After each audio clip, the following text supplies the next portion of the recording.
my pleasure to introduce Talia Goldstein. It was Dr. Talia Goldstein, Associate Professor of Applied Developmental Psychology.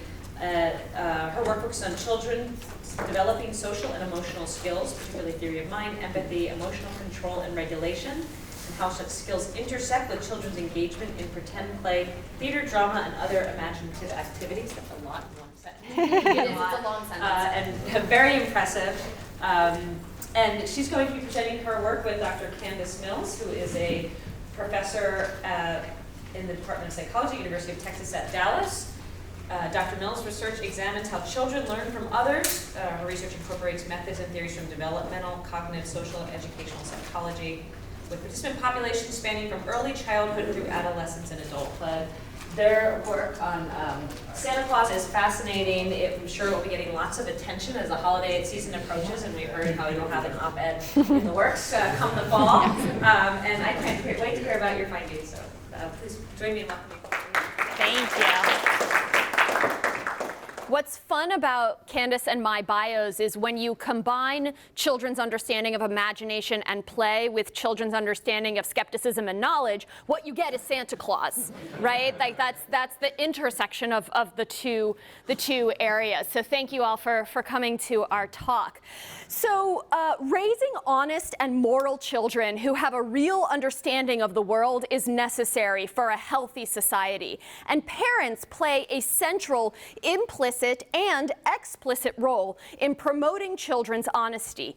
Media, children's media in particular, is rife with examples of children who do not behave honestly and who are roundly punished for it. Yet, at the same time, parents lie to their kids all the time. They lie about things like, don't swallow those watermelon seeds or a watermelon's gonna grow in your stomach. I'm sorry, I don't have any money today, so we can't buy you any toys at the toy store. I once got a tweet that said that somebody had been lying to his son about the fact that there were no more hot dogs left in the city of Chicago, and therefore we could no longer have hot dogs for dinner every night. We also lie about things like, the playground's closing, time to go home and have dinner. But not hot dogs, because there are no more hot dogs left in the city of Chicago.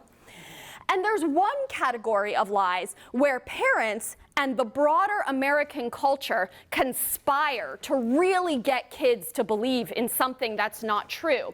And these are lies about cultural characters, such as Santa Claus and the Tooth Fairy. These lies are not just American in nature. Baba Yaga is a witch or a group of 3 witches who will capture you if you wander into the woods, cook you, and eat you for dinner. These are the witches that are the understory for Hansel and Gretel.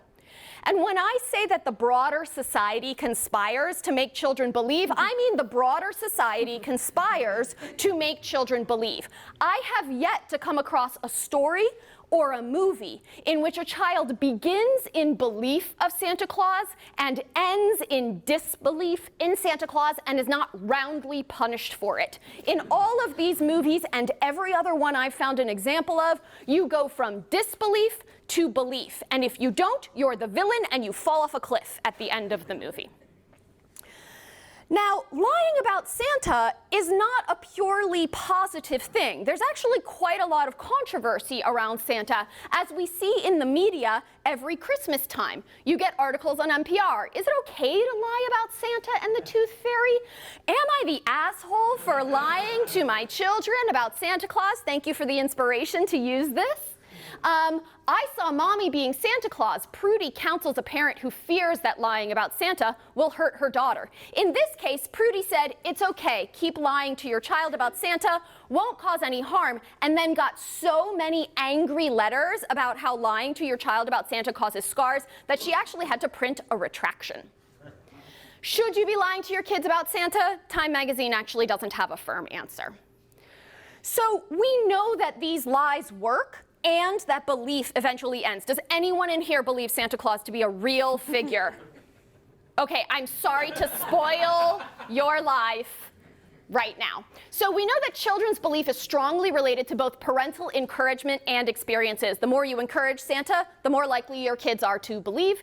Even Jewish children and children without believing parents often believe because they pick it up from their friends or from the broader culture. We know that the average age of disbelief is somewhere between 7 and 8 years old. This has been steady since the early 90s, but there is good variance across when children begin to disbelieve. There's no firm trajectory of disbelief. This is a paper that Candace and I have under revised review right now, showing that children use a variety of ways to disbelieve in Santa. There's not one sort of firm way that most children use. But that most children don't seem to have a negative, strong reaction when they finally find out that everybody's been lying to them about Santa Claus. So that's some good news. So the main questions we then brought to the current project were around what is actually happening that gets kids to believe in Santa Claus, particularly around dishonest norms and dishonest experiences. So our main questions in our current project were, how much do parents lie or not lie to their children about Santa as compared to these other topics like watermelon seeds and having to leave the playground? What is the content of these lies? Do parents even consider Santa lies to be lies? Or do they consider false statements around Santa to be somehow morally permissible for some reason? And then how do parents reconcile lying with a broader wish to raise honest and moral children? I'm going to talk about these three questions, and the content of the lies Candace will speak on a little bit later in the talk. So to ask these first sets of questions of the norms about lying and the experiences around Santa Claus, as well as how to reconcile that with this desire to raise moral and honest children, we conducted 2 large-scale parental lying surveys. In study 1, which is pre-registered as predicted, we used a snowball social media recruitment, and we gathered data just from parents in the United States. We screened them in all the ways that you want to screen online survey participants to make sure that they weren't bots, and we ended up with 236 valid responses with a mean child age of just over 6 years old. In study 2, we used Prolific, where you can put a study online and participants who are already pre-screened will engage in the study. And we had this English-speaking requirement, but broadly around the world. So we had participants from the United States, Canada, Australia, and Great Britain. Here we restricted the age range a little bit more, so parents of children of the ages 2 to 12, with some attention check and qualitative items. So the mean child age here is actually a little bit older, but it's more restricted overall. Now, what I'm going to show you guys today is just a very small piece of the Santa Claus pie. We have a lot of measures and a lot of possible findings, but I'm going to try and, or a lot of actual findings, not possible findings, but I'm going to try, and answer some of the large questions that are the first questions that people ask you when you tell them that you're doing scientific studies on Santa Claus. So I'm going to try and answer those questions first, but just know that many of these other questions we also have data to speak to. So question number 1, do you interact with your child as if Santa Claus is real? On the left side, you have data from study 1. You can see that our children go from 2 years old up to 18 years old, and there's this sort of gap somewhere between 8 and 10 years old is when you get down and down and down to no longer interacting with your child as if Santa Claus is real. And we see a similar drop between 8 years old and 10 years old in our study 2 data. So again, if the average age of disbelief is between 7 and 8 years old in most studies, we're seeing that reflected here with the interaction as if Santa Claus is real. In study 2, but not in study 1, we also asked parents to describe whether or not they believed their child thinks Santa Claus is real. And what you can see here is that at 7, most parents are saying that they think their child thinks Santa is real, or they're not quite sure. But then we get this drop at 8, 9, 10, and by 12 years old, very few children actually believe Santa Claus is real, according to their parents, with just a few children their parents aren't quite sure yet. So this is all sort of in line with what previous research has said. So then we asked about a number of different activities around Santa Claus, and parents could endorse items such as, do we write letters or wish lists to Santa, sing songs around Santa, and stage Santa's visit. The idea being that these are all experiences children would have about Santa Claus that would make them believe that Santa Claus is a real live human being who's going to come in on a sleigh down the chimney, leave some presents, and is an actual human being. In study 1, the Santa experiences frequency from never to daily was at about a 2, and the average number of experiences parents provided to children over the course of the Christmas season is more than 9.5 different kinds of Santa endorsement experiences. And there are no significant differences by age here. So whether you have a 2-year-old or an 18-year-old does not predict how many different Santa experiences you are giving to your child. In study 2, we have similar data when it comes to Santa experiences frequency, and actually more Santa experiences when you count them all up. But because of our more restricted age range, it's actually quite strongly predicted by age here. So the older the children got, the fewer Santa experiences their parents were giving to them, which is good. We don't want our parents still giving our kids lots and lots of Santa experiences when they no longer believe in Santa Claus. We then also asked about the frequency and acceptability of instrumental lies using Gail Heyman's scale on instrumental lies. These are items such as, I told my child that food is not available even though it is, or I told my child something to make them feel good about themselves even though it was not accurate. So these span everything from white lies to behavioral control lies. These are instrumental lies to get their children to believe things. And this was our measure of the more general sense of how much parents are lying to their children. We also created in-house a frequency and acceptability of Santa lies scale built off of this instrumental lies scale to ask about how often parents were telling lies to their children about Santa Claus and how acceptable they found those lies about Santa Claus. So questions such as, have you shown your child evidence that Santa is real? Look, this special radar actually tracks Santa going around the world. That's a real thing. NORAD posts it every year. Stephanie says to her child, if you don't behave better, you'll be on the naughty list. Or Mark says to his child after hearing a question about Santa, I'm not sure. What do you think? So here's what our descriptive data look like across these different kinds of lies. You can see here that our parents in study 2 with that more restricted age range are lying to their children globally more than our parents with that less restricted age range going all the way up to 18 years in study 1. However, the pattern across the different kinds of lies is the same. Everybody thinks that Santa lies are fairly acceptable and lie slightly less than they think is acceptable. There's some acceptability in instrumental lies and some frequency in instrumental lies, but Santa Claus, particularly in study 1, is higher in its acceptability of those kinds of lies. So parents do think lying about Santa is more acceptable than other kinds of lies they may be telling their children. We also asked parents about their moral socializing of their children using the socialization of lying scale by Victoria Talwar. This has 3 subscales in it, which is parent value and direct socialization about honesty, encouragement and modeling of lying, and consequences for lying. And then we asked a series of questions looking at how this socialization of lying was related to both the acceptability and the frequency of instrumental lying and of lying about Santa Claus. So what we asked was, do parents who lie more instrumentally also lie more about Santa? The answer is yes. So the lying pattern for these parents tends to be more global rather than more specific. If you lie about Santa, it's pretty likely you also tell instrumental lies, and vice versa. If you tell instrumental lies, it's more likely that you tell Santa Claus lies.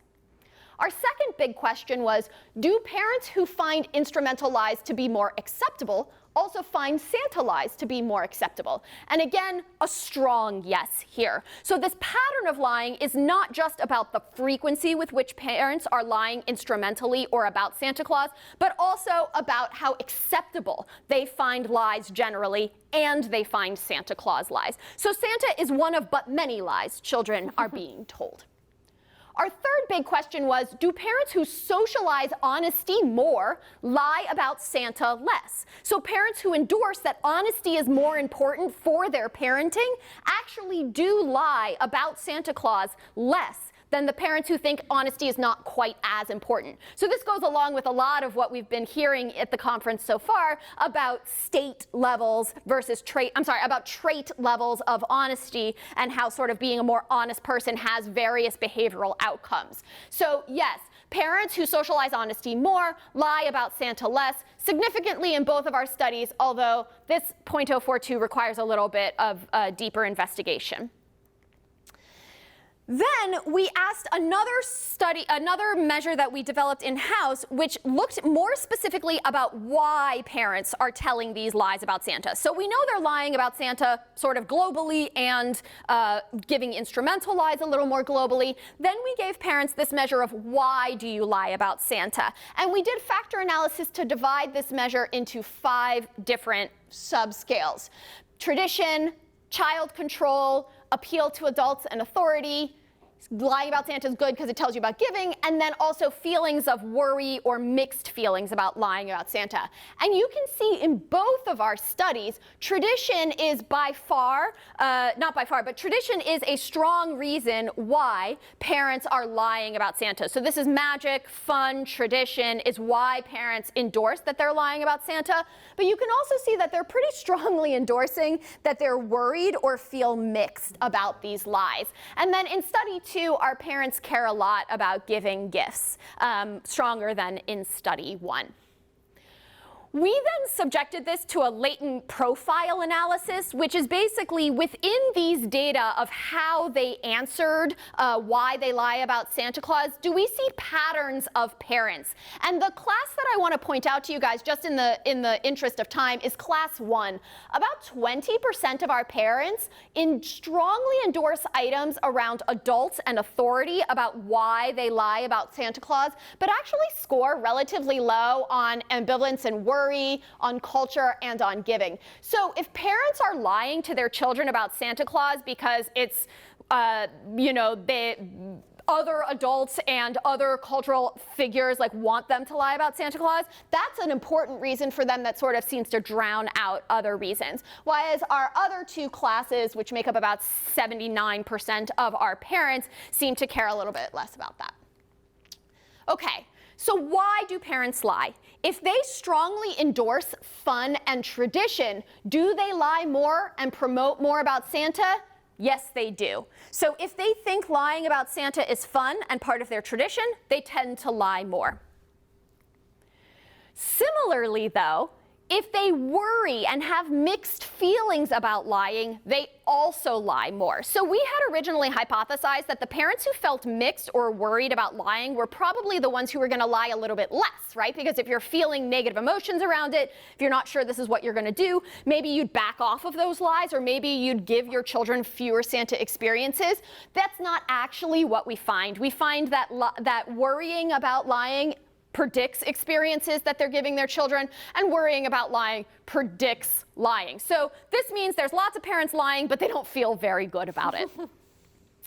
So at the end of these surveys, we asked the parents, is there anything else you'd like to tell us that we didn't cover in our survey about your lying about Santa Claus? And we got lots of responses here, including my favorite, which was, I see what you're doing here, and I don't like it. But 3 that I think are particularly useful as we start to think about the next iteration of this project, which is going into the content of these lies, are answering these questions has proven the dilemma. I don't want my child to think lying is okay, but ultimately my childhood had so much joy from believing in Santa. Another parent said, no, Santa is a magical part of a child's early years. We shouldn't feel guilty about these lies. I told my son one day he gets to be Santa for his own children. And I feel incredibly guilty about not telling my children about Santa, but I don't know the best way to talk to them about them, even my older son, who still believes at age 13. So now I'm going to pass it off to Candace, Santa. Ooh, I'm Santa. Now I'm going to pass it off to Candace to talk a little bit more about how we're getting in depth into how parents are actually talking about Santa. Excellent. Is it just the arrow for moving forward? Arrow. Okay, great. So a big question we ask is, how are parents handling those questions that they're getting about Santa? So it's very clear that many parents feel uncomfortable, anxious, ambivalent about what's going on, and yet their children are probably occasionally asking questions about Santa. So how do they handle it? Do they lie and refer to magical things and make up responses to soothe their feelings or to help them continue to believe? Do they try to come up with ways to avoid answering the question? Are there strategies that make them feel better about how they're handling their children's questions? So It is difficult to capture children's questions about Santa naturalistically. You can record conversations over the holiday season, but depending on how old the child is, their conversations might vary quite drastically. A 3-year-old is asking building questions about Santa. A 10-year-old is probably asking more challenging questions about Santa. You can try to give parents self-reports, and we've done something like this. We had a text process where we would text parents twice a week during the month of December to ask them to share the conversations they'd had with their child about Santa and how they responded. And you can code that information to see what they're saying and what they're talking about. But it's very much focused on what is talked about at that particular age. And we really like the idea of understanding how a parent might approach questions about Santa through the process of the different kinds of questions that can come up about Santa. So the approach that we've been using here for this ongoing study is to use something called the prompted explanation task to capture parental explanations. So instead of having a child be prompted to ask some questions to their parent, thus potentially exposing them to the possibility that Santa's not real, we have a computer doing it. So the parent is told to imagine that your child has asked you this question: how does Santa deliver everyone's presents in one night? Respond as if you're talking to your child. Your child is asking this question at this age. How would you respond to that question? And so this is an example of something a parent has actually said in our current study. Well, Santa has the power of magic, Christmas magic, that helps him travel around the world really fast and deliver all the presents to all the children.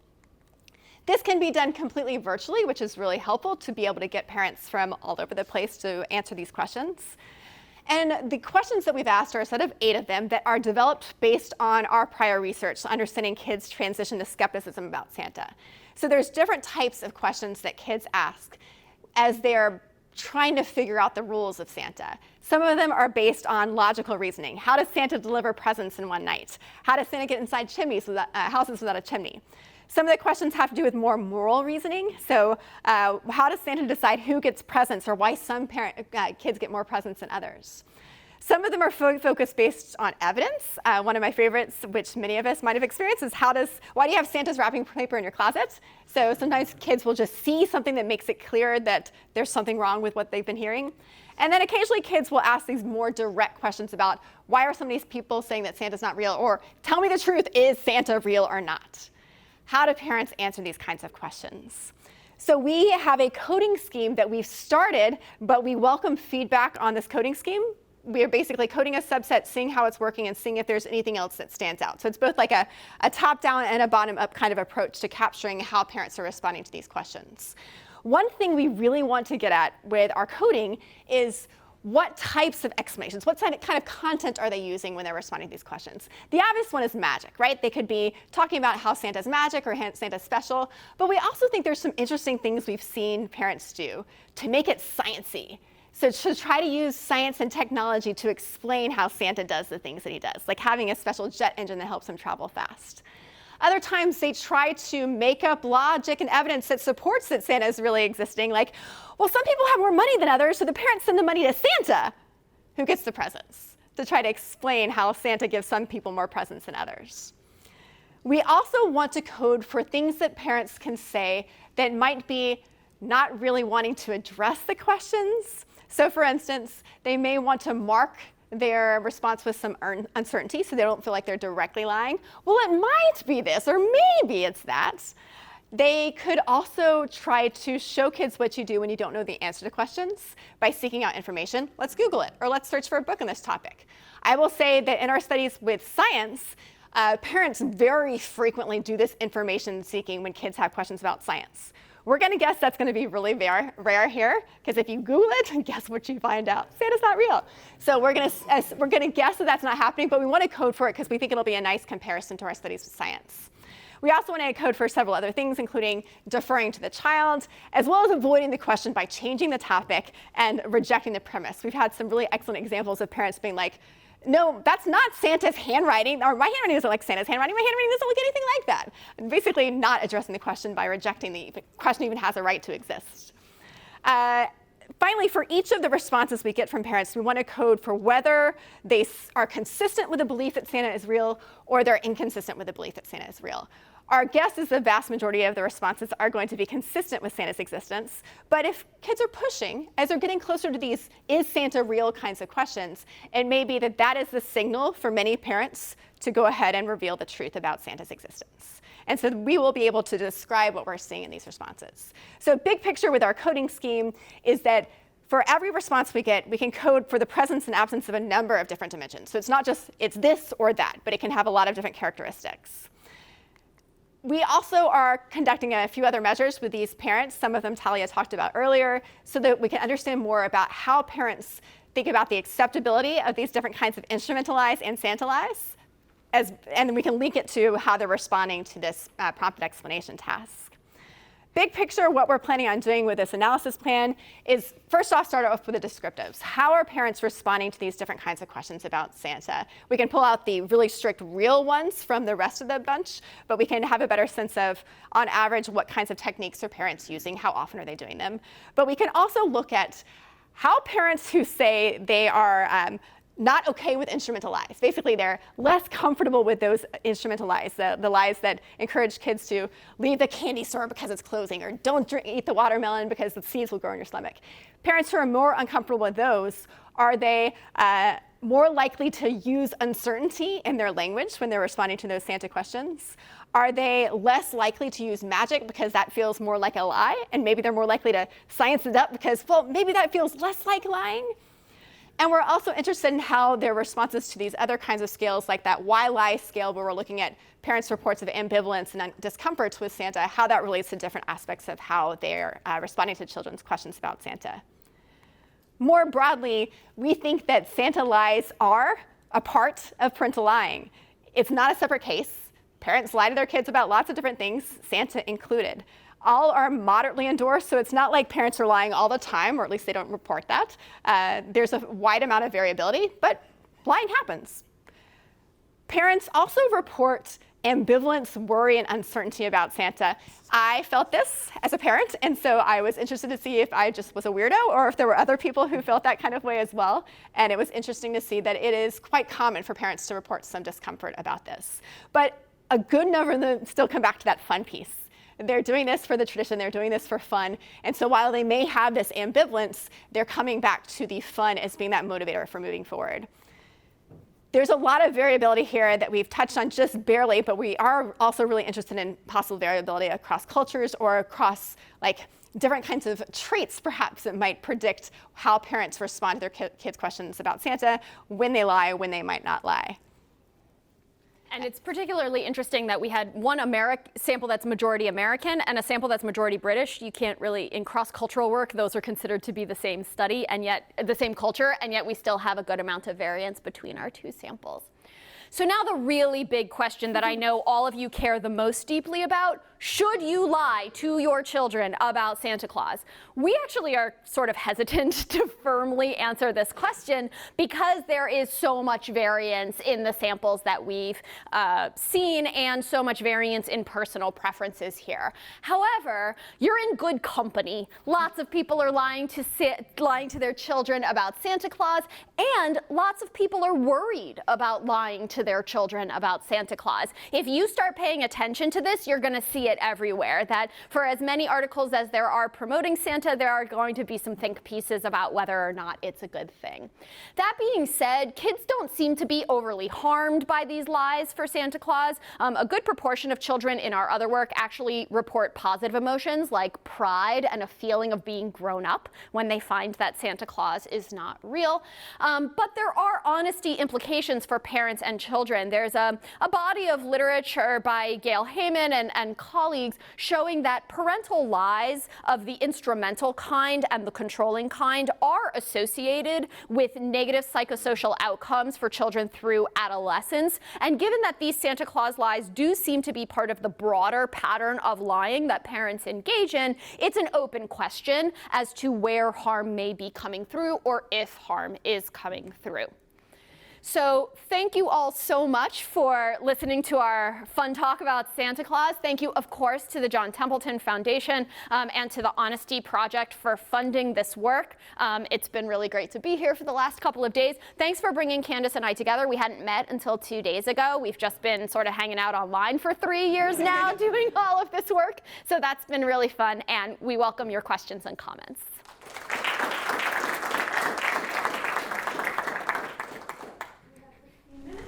Questions? Let me start. Will, that's Will and Amanda. So I just love this work, and it's so much. It's like combines both like just it's pure fun, plus it's like for me it feels like the Drosophila for like meaning creation. It's like this specimen you can use to figure out how is meaning created in society, and it's so fantastic that you discover this. We're going to write a paper now, Santa as Drosophila. I like Yeah. that. Yeah. That would get you some angry emails. So my question is related to that. So one of my favorite aspects of your work one of my favorite phrases is the what is it, world building.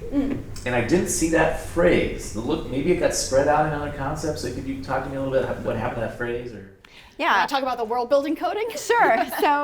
So one of the papers that we haven't talked about today, but is a revise and resubmit, we hinted at a few times, we looked at how kids become skeptical about Santa. And so we've been interested in that process. And that led us to collect the Project Santa for Parents data, which is the daily diary data. So I can talk both about the skepticism piece if you have questions, and then the Project Santa for Parent coding, which is continuing to happen. For that, parents' conversations, they were reporting what kids were asking them about Santa, and we tried to code all of the questions kids were asking into one of 3 categories: world building, world existing, or world challenging. And so world building kind of questions are ones where kids are figuring out how exactly Santa works. Does he come on Saturdays, or when does he come to my house? Like trying to figure out what the rules are. World existing is they are living in the world as if Santa is real. So can you make sure to send this letter to Santa today? I really need to go out today. Or I need to change what I'm asking Santa for. How do I do that? Or can we make chocolate chip cookies instead of oatmeal cookies for Santa? There's just a lot of the questions that are in that world building category. And the world challenging category are some of the ones that we mentioned that we're asking the prompt explanation task, where the kids are kind of pushing it with their questions, recognizing that, well, we as adults recognize that if they push these questions all the way, they would discover that Santa's not real. They may not know that at the time. They may just be noticing a gap in their knowledge and not realize that it could lead to recognizing the truth. In that study, it seemed like roughly 80%, it's like maybe 50%, 60% we're existing. 20 to 30% or so were building, and very few of the questions were challenging. So in other words, our perception from that data is that so much of the time kids are living in the world as if Santa is real, and then occasionally they're asking questions that can poke holes in the Santa theory. But quite a lot of time, they're cool with it. There's interesting data not from Santa, actually. There's interesting data from Jackie Woolley, who's been studying fictional characters for a really long time, in which she was able to induce an entire generation of children in Austin, Texas, to believe in the Candy Witch, who trades Halloween candy for gifts. And she actually was able to induce this belief, and it took very, very little to induce it. It took one piece of evidence. My Halloween candy disappeared, and a present came in its place. Or a phone call from the Candy Witch. And as long as children got that type of evidence just one time, they believed in the Candy Witch at least for 12 months. And so that we know that belief inducement in that way for children, particularly preschool age, is very, very easy. So most of the kids, by the time they're even talking to their parents about Santa, we assume the world building is fairly well along the way because of the preponderance of evidence that they're getting from so many different sources. Really enjoyed your talk. I had a question about the profile. The LPA. So I had 2 questions. One is, so you highlight the first profile as being distinct from the other 2. Yes. It looked like profiles 2 and 3 also look different from each other. There's one dimension in which there's a difference. So I was wondering whether there's a reason why you decided. Oh, just for time. Okay. No. What we have. Oh, sorry. There it is. What we have is about half of our parents seem to be about average on everything, right? They're sort of steady in how much they care about all of these things. These class 2 parents, they seem to care about child control. So this is using Santa as an instrument for behavioral control, most of all keeping their children young and pure and believing and instrumentally control, but they're not particularly low on anything else. And then these class 1 parents care mostly about like the grown-up says Santa is here, and so that's why, right? The grandparents want Santa, the parents want Santa, adults want Santa, that's why I lie. So there's nothing special about class 1. I just sort of went through it so that we could get to the rest of the talk. So you didn't assess like parenting style or anything? So we didn't assess parenting style. I really would like to in the future, right? To see if like are these our authoritarian parents, and these are our authoritative parents, and then these are sort of our other parents. I was actually surprised I didn't see parents who were super high on culture and super high on ambivalence, but my guess is they sort of washed out in this class 3 profile. Yeah. Here. So I was struck by the fact that around 7 and 8 is when it seems to kind of taper off. Yes. And so I was wondering whether or not that correlates with maybe some other work that you know about, or maybe that you've even done about 7 and 8, or is it just something about, why would it be 7 and 8 as opposed to a little bit earlier or what have you? There's lots of interesting things to be thinking about there. One thing we want to point out is we don't know if they're lowering how much they're talking about, how they're approaching Santa because the child has shown they're skeptical, or because the parent wants to deal with it differently because their child is more mature. And so that's a piece that we still need to figure out. In terms of things that happen around 7 and 8, there's definitely some improvements in metacognition that could be coming into play with their ability to reflect on different kinds of pieces of information. Also around 7 or 8 is when kids start to understand, have you heard of the interpretive theory of mind? The idea that different people can see the same kind of event in different ways. Like perspective taking, yes. Rashomon kind of problem. Like the duck rabbit is the simplest version of it, where one person can see it as a duck, one person can see it as a rabbit, and they could both have some correctness in it. So you also get the expansion of autobiographical memory at 8 years old, where children, the sort of childhood amnesia. We remember very little about our lives from before we were 8 years old, and we really start having a firm sense of self and sort of coherent self that progresses from day to day because of that autobiographical memory that starts to come online at about 8 years old. So there might be something there too about tracking causality over time and remembering personal experiences over time that allows children to put the pieces together in a way that they can't when they don't have much memory for what their life was like 3 months ago. Just jumping off that real quick, I'm thinking about the ideal age for kids to discover that Santa's not real. We know that that's around on average when kids learn, and that if they learn later, they're more likely to report negative feelings about it, sadness or anger. Doesn't mean they're long lasting, but if they're like 12 when they're figuring it out, they're more likely to report sadness or anger about it than when they're 7. And so it could be that once they get to the point of they're asking more sophisticated questions about it, and parents are responding in a way like, no, your friend is a liar, or Santa really is real, that may be more likely because they have the cognitive facilities and the emotional and memory facilities to understand it. That kind of response, that kind of testimony may be more detrimental in the long run. We don't know. Open question that we're interested in looking at. Yeah, really cool work. You motivated this work by saying that this is a very unique scenario in which parents and culture more generally lies to children.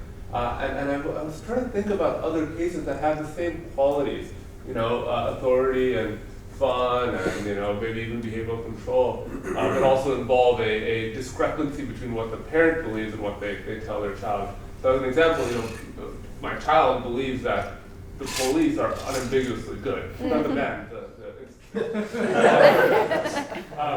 I kind of go along with that for exactly those reasons. I want her to trust the police if she's ever in trouble, and maybe she's too young as a 5-year-old to think about these issues. And I wonder if you've kind of thought about that, whether you think that maybe behaviors in those realms will be correlated. Yeah. I think that brings up a really interesting case about a couple of things that Candace and I talked about and thought about as we first started to conceptualize this work, which is what are the other scenarios in which we lie to children and then they later discover that we lied to them. So one of those cases is about nuance, right? Which is that it's much easier to explain to children that things are unambiguously good or bad or unambiguously right or wrong because it's connected somehow to safety or to health, right? You have to brush your teeth every single day or you're going to get cavities. Is that true? No. You can skip a couple days, be okay. I hope no one in here is a dentist. But like, it's okay if you don't shower every day. It's okay, right? Like there's not a direct line of cause and effect, but we sometimes promote a direct line of cause and effect or direct goodness and badness because it's easier than trying to get into the nuance or complexity. There's also a class of lies that actually we were recommended by the PIs of the Honesty Project that come from physics and other areas of very complex science, where the simple explanation that is often given to beginning students is actually a lie and is actually wrong, because the complex answer cannot be understood until you get several steps down the line, right? And so these are other cases in which kids are sometimes the nuance is removed or lied to. I think the difference with Santa Claus and what makes Santa Claus unique, but then also maybe like a superior case study, is because the motivated reasoning behind lying for Santa Claus is not for the benefit of the child necessarily, right? And I think we actually see that in our data with our high levels of ambivalence and worry. When you tell a child something very simple for their health and safety that may later have nuance, you're doing it in order to protect them. When you give a simple science explanation that then becomes more complex, you're doing it to progress learning along the way. We could do away with Santa and sort of be okay, right? And have other things like spirit of giving or community building exercises, right? Santa as a supernatural figure is sort of a relatively easily replaced concept. And so that's how I think about sort of the ties there. Do you have anything? I think a connected piece of what you're talking about is when people are deciding how to respond to kids' questions, how much are they judging what can my kid handle or what is good for my child at this particular point in time? I think whenever we're talking about taboo topics with our kids, like if kids are asking about sex or they're asking about race relations and you're feeling like, how do I answer this? Sometimes it's because you don't think they can handle the answer. Sometimes it's because you don't know the answer. Sometimes it's because you don't have a good sense of how to titrate your answer for their age. And so one of my graduate students is trying to do a study looking at the different kinds of factors that can influence how parents are answering their kids' questions, how much they're really thinking about these different things as they're answering. Maybe they don't think about it at the time, they just kind of blurt out whatever comes to mind, and then afterwards they think about whether or not they said the right thing. But we want to understand a bit more about that. Yeah. In those cases, by the way, repair is really, really important as a parent, to go back to the child and say, I made a mistake. Or I didn't quite go all the way into the explanation I would have liked to give, but I have new information for you. A couple more minutes. Yeah, go ahead. Yeah, thank you. This is really cool. Just real quick, something that your answer just now made me think of it too as a difference is in the cases where we seem justified because there's nuance and they can't understand that. It seems like exactly the opposite kind of phenomenon is going on in the Santa case, where it's taking a lot more work actually to create this whole world. And so, but yet we find it justified for other reasons. So, but my main question was just because I don't have any knowledge of the research on this, I was curious if there were any studies on the line that takes place between peers about Santa and between siblings. So I know y'all were asking the parents, like, are you worried about this, that kind of thing. It seems like one of the significant worries that a parent might have is something like, once my older kid finds out, like, I'm then gonna have to convince my oldest kid that they need to continue the life, or help me to continue the life of the younger siblings. And so then I'm like kind of putting myself in a morally risky situation. But then in other cases, if you do tell your young child the truth, then you might actually have to convince your young child to be willing to persist in lies or pretend at school, because you don't want to then be blamed as a parent for everyone in the kindergarten class figuring out that Santa's not real. So it seems like there could be this worry both ways, and then how are the parents kind of figuring out what to do when either way you might end up feeling justified about convincing kids to lie down the road? Absolutely. It's such a great question. We do have an item or two about that in the why lie scale, which is I worry about my children spoiling Santa for other children, and that's why I lie about him. So we capture just in that little bit there, but we see evidence of this concern in most of our other studies and in our open-ended responses where parents are expressing, I have to tell my child that Santa is magic that other children believe in, so they can't tell them about it. We do have data in our disbelief paper on whether or not children found out from siblings. It's actually not that big of a percentage of children, who say that they found out from a sibling, but it's certainly something that parents are reporting on, having concerns about, both having to promote their children to lie. Many of the parents talk about like bringing them into the fold and sort of making it a fun, now you get to be Santa with me for your younger sibling.